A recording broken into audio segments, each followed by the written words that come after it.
ভর্তা বানাইতে বানাইতে তো আধ বিষয় যাবো কাম গো কম কম খা তুই একলাই যে আনি ভর্তা খাইতেছ তুই তো 5 জনের ভর্তা একলাই খাই বানাইছ কেমনে খাস ক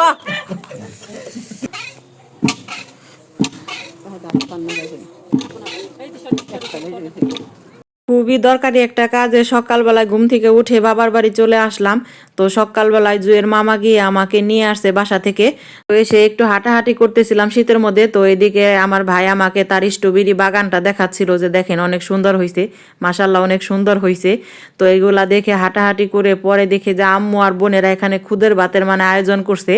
মানে এক কড়াই ভর্তি করে খুদের ভাত আর দেখেন কয়েক রকমের ভর্তা মানে আমার তো এখনই মানে ভিডিও এডিট করতে করতে আমার জিভে তো একদম পানি চলে আসছে আমার মনে হয় এই খাবারটা সব বাঙালির কাছে মানে একটা লোভনীয় খাবার যে কারোরই দেখলে মানে লোভ হবেই লোভনীয় খাবারটা লোভ দেখে মানে জুয়ের আব্বুকেও সকালবেলা নিয়ে আসছে ফোন করে তো আমি তো সকালবেলা আমার ভাইয়ের সাথে চলে আসছিলাম তো জুয়ের আব্বুকে ফোন দিয়ে বলা হয়েছে যে চলে আসো আজকে খুদের ভাত রান্না করছে সে তো সত্যি সত্যি খুদের ভাত খাওয়ার জন্য সে বাসা থেকে মানে শ্বশুর বাড়ি চলে আসছে জুয়ের আব্বুর জন্যই সবাই একটু ওয়েট করতেছিলাম যে জুয়ের আব্বু আসুক সবাই একসাথে বসে খাবো তো সবাই মিলে একসাথে বসে খাচ্ছি ভাই বোন আম্মু খাবারটা খেতে খেতে ভাই বোনেরা অনেক বেশি দুষ্টামিও করতেছিলাম আমরা ভাই বোন একসাথে হলে অনেক বেশি দুষ্টামিও করি তুই না একলাই ব্যাগ ভর্তা খেয়ে লাইলি হ্যাঁ দেখছে আমরা তো তাও এত ভর্তা নিই না তুই একবারে ইমন গাদা গাদা করে খাইতেছ তোর জাল লাগে না এমনি সারা খাইতে পারি না আমি এমনি সারা খাই পারছ না ভর্তা বানাইতে বানাইতে তো আধ বিষয় যাবো কাম গো কম কম খা তুই একলাই যে আনি ভর্তা খাইতেছ তুই তো 5 জনের ভর্তা একলাই খাই বানাইছ কেমনে খাস ক এতক্ষণ রাকিব রে বকছি আর আমি নিছি কতটি ওর দেখটি এটি ব্যাগটি দেখুন মা হিয়ে আমি খেলে দোষ হয় নিজে খেলে দোষ না আমি ভর্তা জীবন ভরাই বেশি খাই জানো জুয়ের আব্বাই আগে দেখছি যেমন করছে দেখ ভর্তার মধ্যে এমন এমন করে না তারা করাইছে আমাকে কি মন ভর্তা কয় এইখানে খেয়ারি না আর আমি হুদা ভর্তা গুনে বয়ে খাইছি বুঝাস নাই এখন সে না তোর ভর্তা খাওয়া শিখছে আমার খুদের ভাতের কালারটা দেখ খালি সেই একটা কালার ঠিক আছে দেখছে দেখছে খালি ভর্তাই নেই তোর কাঁচারা তো সেই রে এক কাসম দে আমার কাছে সুমারি না দিয়ে গে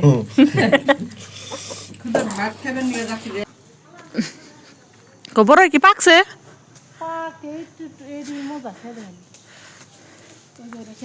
কোনে বললাম তো দেখি নাই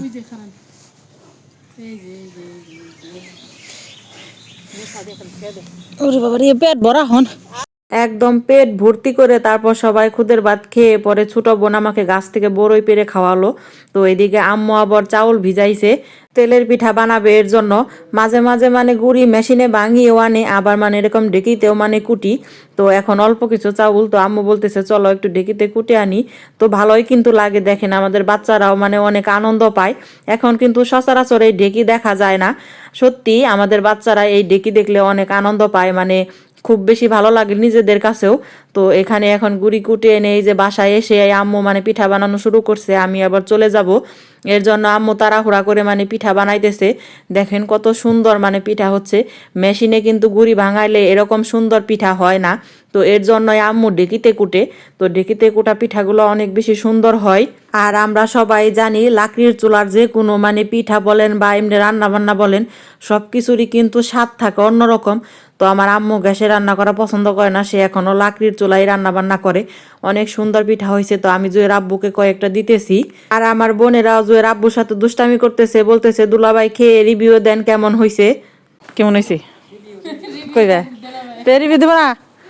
শীতের মধ্যে গরম গরম সেইটাই